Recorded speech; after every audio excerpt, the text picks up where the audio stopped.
Hello and welcome everyone to your Wednesday edition of the Daily 8 on the News 8 Live Desk. Phil Penarski back here with you all. Happy to be with you all again today as we go over the top 8 stories of the day. We're going to do something a little bit differently today, as we're not going to be starting out here in Michigan. We're actually going to head on out over to California for this first story. That is where, as you can see now, this is live footage now of the devastating wildfires that have broken out and have left thousands of people trying to flee the area as evacuations are now underway. The flames are said to have broken out near a nature preserve Tuesday evening and spread incredibly fast over the past couple of hours, impacting more than 1,000 different structures, some being homes, buildings, businesses, daycares, medical centers. High winds in the area have also made the fires extremely dangerous, and estimates suggest that nearly 3,000 acres of land has already been scorched by these fires. We will be continuing to update you all on these fires live on our website, woodtv.com, as we learn more. A joint investigation by authorities in Grand Rapids, Walker, and Kent County has led to a public guardian being charged with a wide-ranging scheme to exploit vulnerable adults. This is the latest targeted investigation from our own Susan Samples.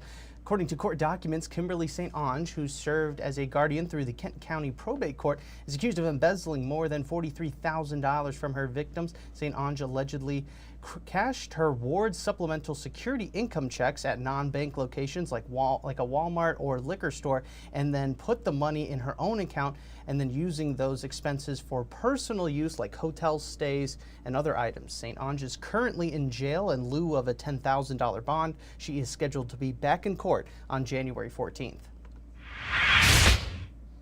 And now for some pretty scary video from Michigan State Police from last month, where troopers had to think fast and avoid being struck by a semi-truck while responding to an overnight crash on I-75 in Royal Oak. 2 lanes of traffic had to be blocked off, and that's when the semi came barreling through the scene, hitting several vehicles. Troopers had to jump over the median to get to safety. Road conditions were particularly dangerous during that night, making it even more treacherous. The driver of the semi was arrested for reckless driving. Thankfully, no one was seriously injured in this incident, but MSP is using it as a reminder to everyone to move over on the road when emergency vehicles are present. And we head to Cass County now, where 2 people were arrested after allegedly stealing a walnut tree over the weekend. According to the Cass County Sheriff's Office, the tree, which is estimated to be worth about $2,000, was reported stolen on Saturday from Old Mill Row. The tree had already been cut down at the time of the theft. The tree was eventually located after the suspects tried selling the tree. The 2 men were arrested, and the tree was returned to its rightful owner. And Michigan's newly elected lawmakers will take oaths of office in Lansing today, marking the start of the 2025 legislative session. Republicans will once again have control of the House of Representatives after Democrats held the majority for the past 2 years. Matt Hall of Richland is expected to be nominated as the next House Speaker. The new session is set to begin right about now, and the first round of House bills are also expected to come through sometime today as well. We'll have more on the swearing-in ceremony over on woodtv.com. And there's still time for parents to sign their child up for pre-K this year at no cost to them. It's a program from the Michigan Department of Lifelong Education Advancement and Potential. The state's Pre-K for All initiative gives all families the benefit of enrolling their child in pre-K no matter their income. This comes as the cost of childcare has become a major talking point. Families who utilize the program are estimated to save about $10,000 a year. Your child must be eligible in order for your child to be eligible for the program, though, your child must have turned 4 years old before December 1st, 2024 for enrollment this time around. We're going to take a step aside now and get you a look at your forecast for today. Here's Storm Team 8 meteorologist Matt Kirkwood.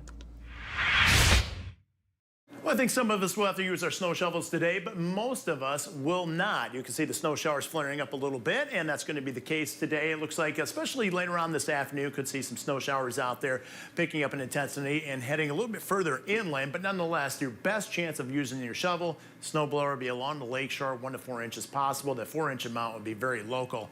What we're tracking is snow showers today, then sunshine.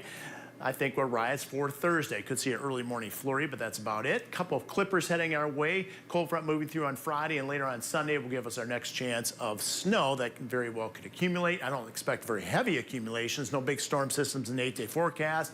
And the cold continues.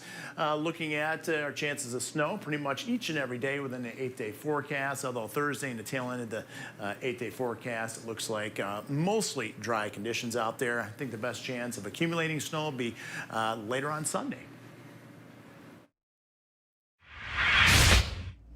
All right, thanks, Matt. We end today's show with a local florist who had her work on display for millions of people to see recently. Holly Haveman with Kennedy's Flower Shop on Cascade Road was invited to work on one of the Rose Bowl parade floats that just took place in Pasadena ahead of the big game. Haveman said that she has always wanted to work on florals for the parade for many years, and this was like a dream come true for her. She also said that her team placed more than 6,000 flowers on the float, which took about 8 to 14 hours per day to do. You could check out Haveman's incredible work right now inside our story over on woodtv.com. All right, that is going to do it for us today on this edition of the Daily 8, but don't worry, we're going to be back again tomorrow with 8 more stories that you need to know for your Thursday. I do want to thank everybody so much for tuning into this latest edition of the News 8 Live Desk. I'm Phil Pinarski, and we hope you have a great rest of your day.